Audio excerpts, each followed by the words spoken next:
Good morning, everyone. I'm joined by our Florida Attorney General, James Uthmeier.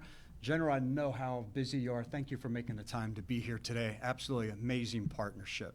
Rita Peters with the Office of Statewide Prosecution, one of our attorneys that still has a 100% conviction rate when it comes to human trafficking.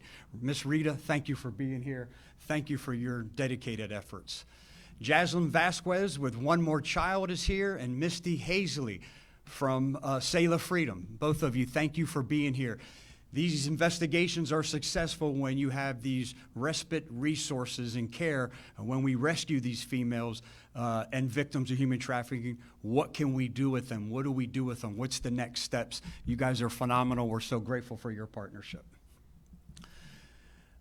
Today I stand before you disgusted by the predatory actions of those we have arrested, and at the same time proud of the men and women of this sheriff's office who refuse to let predators hide in our community. What I'm about to share with you is not just a statistic on a page. This operation involved real children, real women, and real victims who were bought, sold, and abused. From June 8th through August 5th, our human trafficking and internet predator squads, along with our sexual predator unit, came together for one mission: to hunt down individuals who sought to prey on our most vulnerable. Operation Relentless Summer resulted in 116 arrests, utilizing multiple strategies: residential search warrants connected to dark web activity, undercover online chat, hotel, motel operations, traveling to meet a minor investigations, and sex offender checks. These criminals who thought they could use the summer when students are out of school to buy, sell a child or a woman hiding behind a screen name were mistaken and were met with Operation Relentless Summer. In addition to these arrests, this operation enabled the rescue of 3 adult victims and 2 juvenile victims of human trafficking. These 5 victims can now sleep soundly without fear. They have access to resources to begin healing from the trauma of their trafficker. And I pray they may find some comfort in knowing they were not forgotten. I want to walk you through a few of the cases today, with the first involving an individual who contacted our undercover detectives through an online advertisement. Emmanuel Boma, a detention officer with the Department of Juvenile Justice, a person whose job it is to supervise and protect children who are already at their most vulnerable inside the juvenile justice system. This is a role where he should have been an example, someone to look up to. Instead, he traveled to meet someone he thought he could pay to have sex with. To his surprise, he encountered detectives who arrested and charged him with soliciting another to commit prostitution. The next 2 cases are nothing short of infuriating and repulsive. For approximately 4 years, 35-year-old Frank Amy Kumo built a business anchored in the pain and destruction of the women and girls he trafficked for sex across Florida, Louisiana, and Texas. Our human trafficking squad began investigating Amy Kumo in early April of 2026. After receiving multiple suspicious calls about illegal sexual activity involving children near a residence in North Tampa. Upon launching an investigation, detectives learned that he was recruiting women to dance at strip clubs. He would even provide the underage girls he coerced with fake identification so they could work in the adult clubs and he could profit. When the money wasn't enough to feed his greed, he forced these women and girls into commercial sex acts, advertising them online as if they were merchandise. And when they tried to leave, he used immediate violence, became physically aggressive and punching them, while being cautious not to cause bruises that may diminish their ability to earn money. And for one of the victims he shared a child with, he would threaten to call the Department of Children and Families to have the child taken away if she didn't listen. Imagine living every single day of your life under someone else's control, wondering if today is the day you would be threatened and hurt again. This is not a life anyone should have to live. Detectives served search warrants on his social media accounts, cell phones, computers, and his home. Knowing that detectives were closing in, he attempted to flee, but we arrested him before he was able to board a plane at Tampa International Airport. This investigation identified and recovered 5 victims, 3 adult women, 22 years of age, and 2 underage females, 16 years of age, who were rescued and provided services by Sailor Freedom and One More Child, 2 outstanding organizations who are helping these victims rebuild and reshape their new lives. Take a good look at Amy Kumo's photo. We do believe there may be additional victims and are asking anyone who may be a victim to please contact us. Along with all of their help and with subpoenas and search warrants, he will be prosecuted by Attorney General Uthmeier's Office of Statewide Prosecution. The next case is a result of a residential search warrant we served here in Tampa at an apartment July 2nd. After receiving a report that child sexual abuse material was being uploaded from that location. During the search, detectives located a cell phone belonging to Eric Perez, And what they found on the phone is enough to sicken anyone. More than 100 files of child sexual abuse material involving very young children under the age of 5, and some in their teens. And video files of bestiality, some involving a dog and a 15-year-old boy. Even worse, detectives uncovered a custom mobile game downloaded from the dark web and built for one single purpose: to help the player practice and learn how to groom a child to be sexually abused. He is now charged with 100 counts of possession of child pornography, 11 counts of filming, distributing, or possessing images or video of sexual activity with an animal, unlawful use of a two-way communication device, obstruction of the execution of a search warrant, and resisting an officer without violence. Eric Perez is still in our custody, and he doesn't even have legal status to be here in the United States.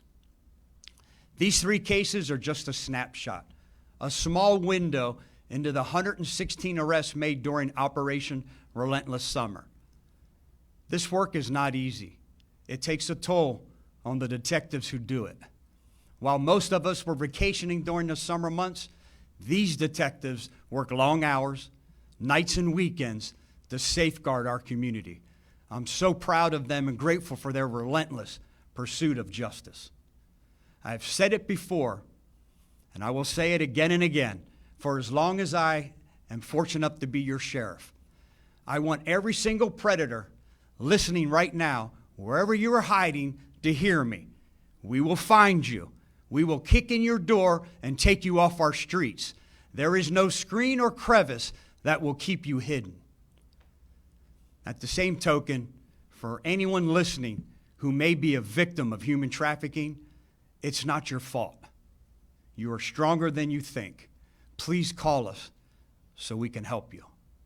Let me once again thank our Florida Attorney General and his Office of Statewide Prosecution, who are such tremendous partners, providing unwavering resources, assistance, and empowerment so we may conduct these types of operations. I'm so grateful that we have an Attorney General who is dedicated to keeping Floridians safe. I now invite our Florida Attorney General, James Uthmeier, to make some remarks. General? Thank you, sir. Thank you. It's an honor to be here this morning and support the sheriff and his fantastic team. These days break my heart. They break my heart when you see the horrific things that are done to some of our most vulnerable in society. But I tell you what, I'm going to sleep well tonight knowing that we've got 116 predators, more predators behind bars. Over the last year, we've locked up more predators and violent offenders in Florida than ever before in our state's history. My office, our prosecution rates are up almost 70% in a year and a half. And when it comes to handing out sentences for crimes against children, we're handing out 4 times more than we did a year and a half ago. And it is because we know, Rita will tell you, every day I remind our team, our number one priority is to protect our kids. We will stop at nothing to protect them and get these guys behind bars. This guy, Frank Amikumo, who's not even an American citizen, from Liberia, the things he did to teenage girls are unspeakable.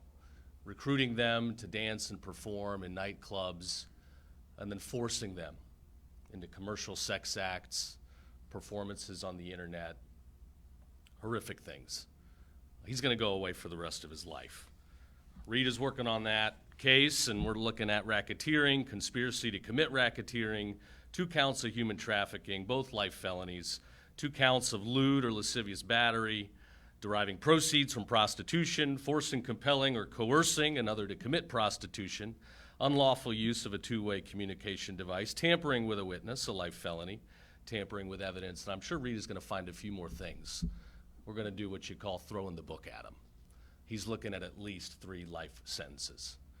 People say, why do you need more than 1 life sentence? Because we always got to anticipate some judge somewhere wanting to let him out a little bit early. So we're going to make sure we send him away for the rest of his life. We are going to keep him away from our young girls and our children. I got to tell you, I've had the honor to go work and join the sheriff and his team for one of their undercover stings with the human trafficking unit. And it was so encouraging to see not just the exceptional professionalism with which they fight crime, but more importantly, the team aspect. When you're going out there and taking down bad guys and seeing these gruesome things, it'll wear you down. One of the officers, she'd actually graduated into a completely different division of the office, but she came back just for this sting because she wanted to be there with the team to put bad guys away. What they do, the people at home will never see it, never fully appreciate what they have to go through to catch the most evil in society. But people should rest assured knowing that somebody's awake day and night, holding watch, looking out over our communities. So it's an honor to be here. Child protection will always be our number one. We're going to keep prosecuting to the fullest. Are we handing out any lenient plea deals on this one, Rita? I don't think so. Rita doesn't do plea deals. We're going to make people pay for their crimes, and these are the most egregious that deserve the ultimate form of punishment. So we'll be here for you, Sheriff, every day. We've got some, tomorrow we're going to announce our 2,000th child predator arrest since I've been in office, which is going to be a teacher. It's a sad thing, but it reminds parents out there, if you don't know who your children are with in private, you need to be careful. It can be teachers, it can be people at church, it can be coaches, it can be anybody. Evil is everywhere in this world. You need to have an open dialogue with your kids. You need to know what they're doing on their cell phones. Most of our cases originate through online platforms. We're going after a lot of these companies civilly and criminally where they have designed addictive algorithms that keep kids online for hours and hours and expose them to predators that are deceiving the kids and pretending to be kids themselves. So we'll stay at this. We're going to hold these companies accountable, and we will seek justice where it is due. So thanks and God bless. Thank you, General. At this time, I'll take any questions. Will Eric Perez be deported? Yes, at some point. Absolutely. He's got some very serious charges, so when that will occur, that'll be up to the federal partner that we have in that case. What country is Eric Perez from? Mexico, sorry. I had to double check because out of this operation, 11 of the individuals that we arrested are here in the country unlawfully. Mexico, Eric Perez is from Mexico. Did the number of arrests over just a few months, did that surprise you once you guys started getting into this? No, it doesn't surprise us. I think you have a roller coaster of emotions. You're happy that the detectives are that effective and making such phenomenal cases. At the same time, you're sad that you're still having this number of individuals that are in our community preying on our young people.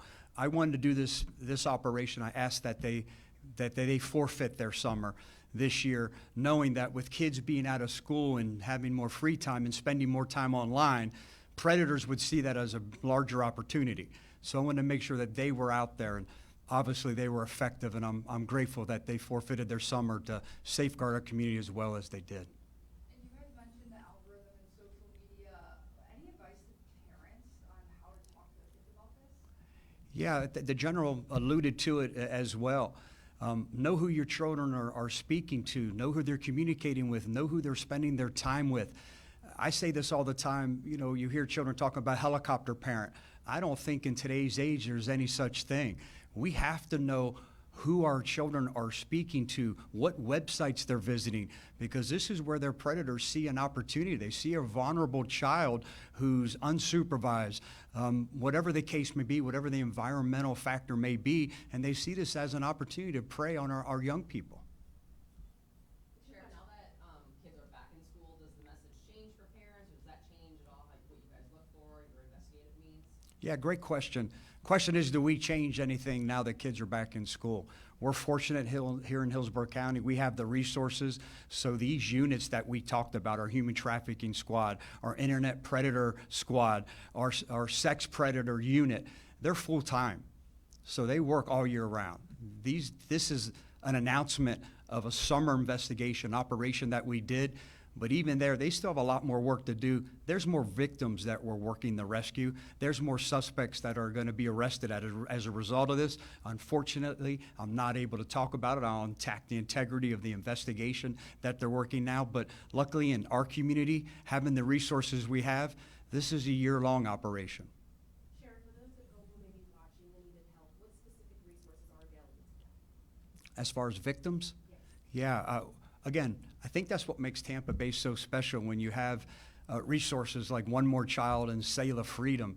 When we started this 10 years ago, there weren't any resources. We would rescue somebody and all pull our money together, try to find some money to get that individual a hotel room for a night or two. Now there's so many services. If it's substance abuse, if it's mental health, whatever it is to get them healthy, that respite care, to get them permanent housing, get them gainful employment. It's an absolute game changer having services in our Tampa Bay community that we share the partnerships we have with our non-government partnerships that we have make all the difference in the world. So when I encourage victims to come forward, we have the resources, and I'm not asking you to make a leap of faith. I'm asking you to have the courage, the strength to come forward. We'll take care of the rest for you. Sheriff, are you able to touch on what platforms these suspects are using? I know in the past we've talked about how they get the kids through Roblox or TikTok or Instagram, and were any of those used? And if so, what do these companies have a responsibility to maybe keep these predators off of these platforms? Yeah, absolutely. The question is, what platforms do we find these predators luring children or preying and utilizing? It's every platform, even some of the dark web.